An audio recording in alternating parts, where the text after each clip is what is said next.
back to the Marvel Movie Minute, a daily podcast in which we smash apart the films of the Marvel Cinematic Universe into 1-minute chunks so we can analyze them in scrupulous detail. I'm Kyle Olson from the Road to Infinity podcast. Hey, and I'm Rob Cabasco, and when I think of No Holds Barred, not the movie. Yeah. I don't like to think about No Holds Barred. Don't think about that movie. Zeus, Hulk Hogan. Yeah. We could do a whole story on that. Yeah. But No Holds Barred fight scenes in movies. Yeah. Okay.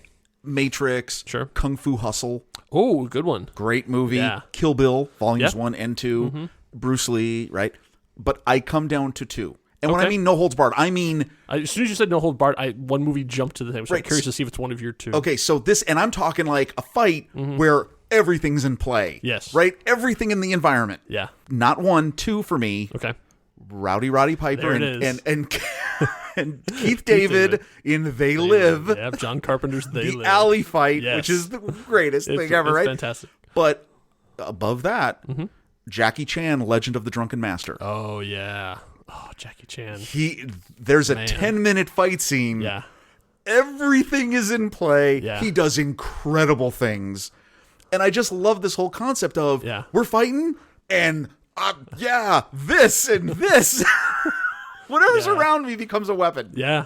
Oh, yeah, that's good. Yeah, because we're gonna see that here. Well, that's what happens. Yeah. That's why I bring this up, right? Because we're gonna get to see our protagonist and antagonists are going toe to toe, and there's no holds barred. Nope. It's no disqualification. Whatever you can grab becomes a weapon. So this is it. Yeah. So here we are, minute 54 of 2008's The Incredible Hulk will be directed by Louis Leterrier. And boy, things are getting serious now. The Hulk is on a full-on rampage at this point. So at the end of the last minute, we had the Hulk stop a Humvee cold just by stomping on it. Right. And lift it up in the air. And he's not done with it.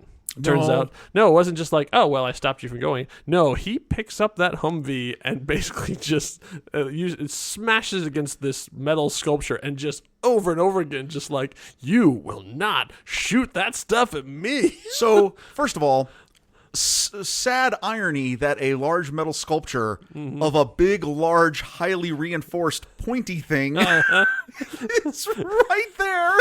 We don't know what the artist's intentions were. But this is a pure cinematic invention, by the way. I did go onto both the virtual campus and the virtual park and looked around just to make sure there's anything existing. No, this is total movie magic. They created this thing from scratch so they could do exactly what they do with it. So basically, he picks it up and proceeds to impale the Humvee on top of the large point of the sculpture. Yeah. And that's it's great. I mean, like just over and over again, and we see you have a CG thing of the door opening and the driver, like what that would be the shotgun, the passenger seat falling out the side. So we're assuming that the driver had the same thing happen on the other side. That these guys are falling out as this thing is being continually impaled on this structure. Now, again, another one of these moments where, like we talked about this earlier, the implication is that, the guy's not hurt. However, the guy's hurt. The guy's hurt, yeah. Oh, yeah. Is he dead? That could be debated, but he hurting. Probably. Yeah. I'm sure he is not conscious by the time he hits the ground there, horrible. Too. Welcome to Concussion City. Yes. And then as we see the smash down and we see Betty, now she'll see. Yeah, and she sees. Oh, she saw. Yeah. It's pretty. She's got a shock, sad, horrified, terrified. Yep. Oh, wow.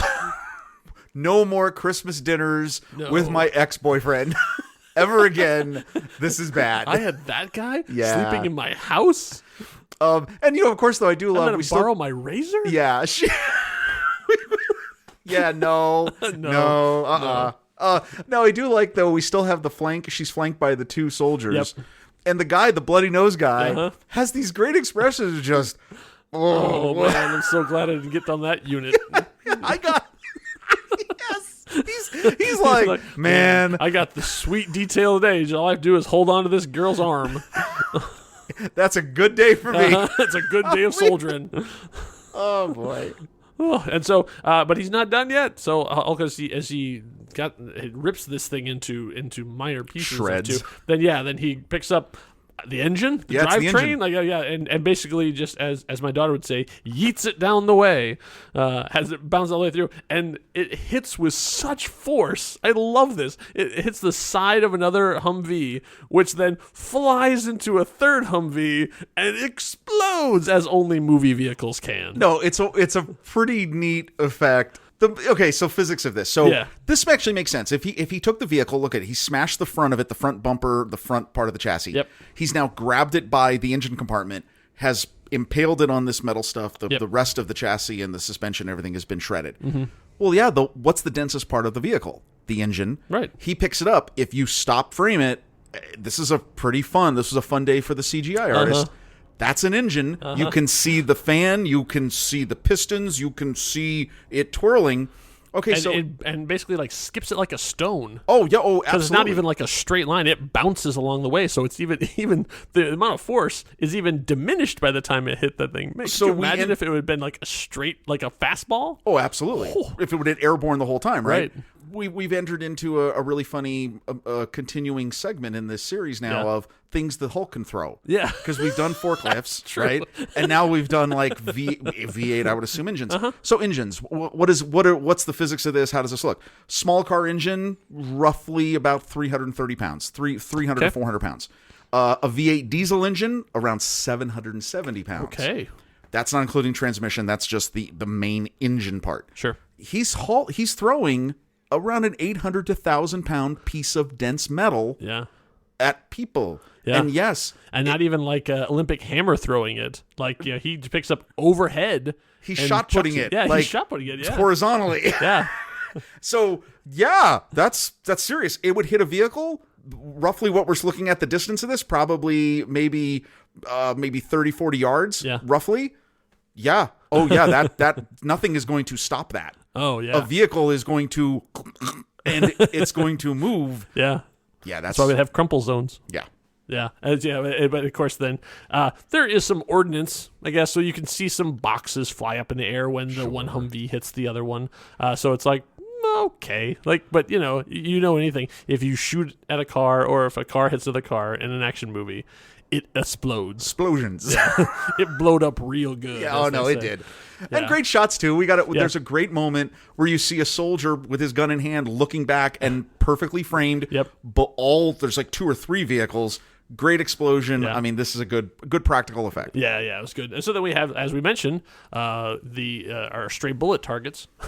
There are actually some students on this university. Interesting, Can you believe it? right? Even on a Saturday morning, there's some Culver University students. So we have 2 guys run up and then are shooting a phone. We both tried to figure out what kind of phone he is using, but we could not determine it. I think it's a Nokia. Well, my best guess is, the reason why we couldn't see it is because the shot is so quick. Yeah. There's actually not a clear shot of the phone. So there's some sort of branding on it. If I had a guess, Kyocera, like there was that. I think there was a company like around that same time in like the late 90s, early 2000s. But the thing at the time, everybody was making black phones and they had their white name on it. So exactly. It's really hard so we know that, and it's a flip phone of some kind with the camera embedded on like the one end of the flip. So as you open it up, the camera's on the top. Yeah. Yeah. Oh, he's the earliest social media sort of I got to capture this moment of something's going on. Let's take a picture. Yeah. So of the 2 students, we have looking at the picture, both of them there. The African American student, that is Jim Wilson, and his being played by PJ Care. Now, if you're wondering about the name Wilson, yes, he is related to that Wilson. In the comics, that character, Jim Wilson, is the nephew of Sam Wilson, the Falcon. What? Yes. In the comic, because comic books is a very, very small world. Everybody is related to somebody who knows somebody else. So that's incredible. Right? It's a nice comic pull. Like that's a nice Easter egg to put in. But the other guy is what's important. So the white guy, essentially, in that one, that is Jack McGee. He's being played by Nicholas Rose. So Jack McGee was the #1 nemesis for David Banner in the Incredible Hulk television series. And if you want to know, one of the most famous lines actually usually gets cut, but here's how it's supposed to sound. Anything about this creature, it is your duty to report that to the police. You're letting your imagination run away with you. Now, I have never seen this creature that you're talking about. Forgive me, Doctor, but I am calling you a liar. Mr. McGee! Mr. McGee, don't make me angry. You wouldn't like me when I'm angry. That's from the very first episode of the Incredible Hulk television series. So Jack McGee is the reporter who's chasing David Banner all over the country. And so he is his constant nemesis, trying to determine what's going on what's the connection between Banner and Hulk. And okay, my mind is blown. I did not know this. Oh, you didn't know this? No, yeah. didn't know this. Okay, so that's the night. So this bearded college student is playing a young Jack McGee. Oh, that's incredible. Yes. Well, because let's talk about the 70s TV show. Yeah. You remember, like, his character was sort of like a National Enquirer, right? He wasn't. Yeah, he's a low-end reporter. That was. This was 1978, right. So it was sort of like this is post-Watergate, right? But, this is where all of this he took was a off, muckraker. Right? So Weekly World News, Yeah. something like that, right? Yeah. So he and you always, that was the nemesis. That was like, Colonel Decker in the A-Team or whatever else, right? Yes. Like another good deep pull. cut. Yeah. Try it, right?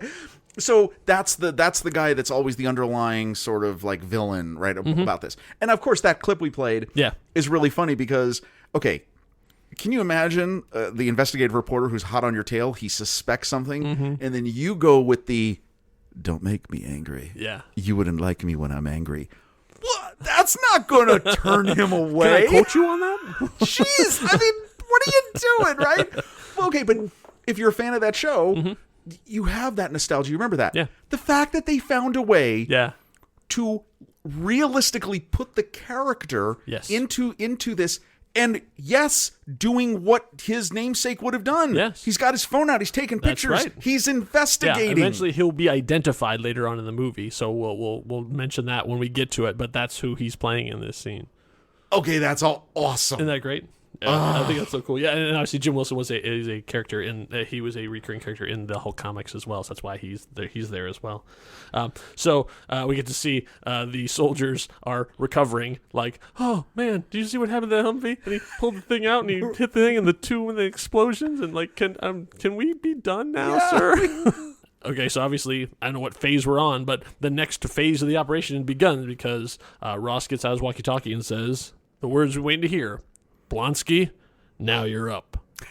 Here we go. So Blonsky, charged with super soldier serum, ready to go. So he is carrying his weapon, and he throws it down and gets a grenade launcher. This is the same one we had before. This is the DefTech 40mm launcher, but this one is I don't think is actually doing knockout grenades like we had from earlier. Canisters. Yeah, No these seems canisters to now. be full on explosion like this because as soon as he starts firing, you see it hit the Hulk, and I wouldn't say it does some damage, but it gets his attention. Oh, good! It blows up. Yeah, that's right. It blows up. So, and the Hulk is not enjoying that process too because for the first time we see him shield himself. Right. So the Hulk actually grabs a piece of the sculpture that from his earlier destruction and grabs it and holds it off as the next thing is, and really knocks him back. So I mean, it really is like really causing him to stagger. But this is the first time we've seen that really has stopped the Hulk from doing whatever he wants to do. So Blonsky is continuing to move up on him and fire and fire and fire. Now I don't know if Ross had a full on plan, or it's just like, yeah, now you're a super soldier. Go do the thing. Well, because remember, the plan began with more bullets. Yeah, right. So the plan is a little flawed. Yeah. I guess. And we see it wasn't that entirely thought through. Right. But as you go in, so the Hulk ends up grabbing two pieces of the thing and then causes like and there's a great shot of the two of them. This is another one of the most famous shots of the movie that we've seen used in all sorts of montages is when he pulls the two shields away and see him just growling. And the camera zooms right in, and you just get this almost full frame shot of the Hulk's angry face. Yeah. And we can see it's a great shot. The matted hair, the line, the tension lines too, the perfect set of white teeth. Oh, those teeth are perfect. I guess when you're going to be super genetically enhanced, then you really want to have a nice shiny set of choppers. Right.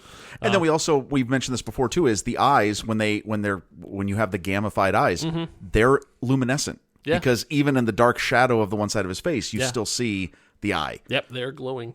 So then Blonsky eventually runs out of grenades to do it. So this is cool. So what you see here is then Blonsky then uses the Hulk essentially like stepping stones. He runs up the Hulk and does this vault onto the sculpture.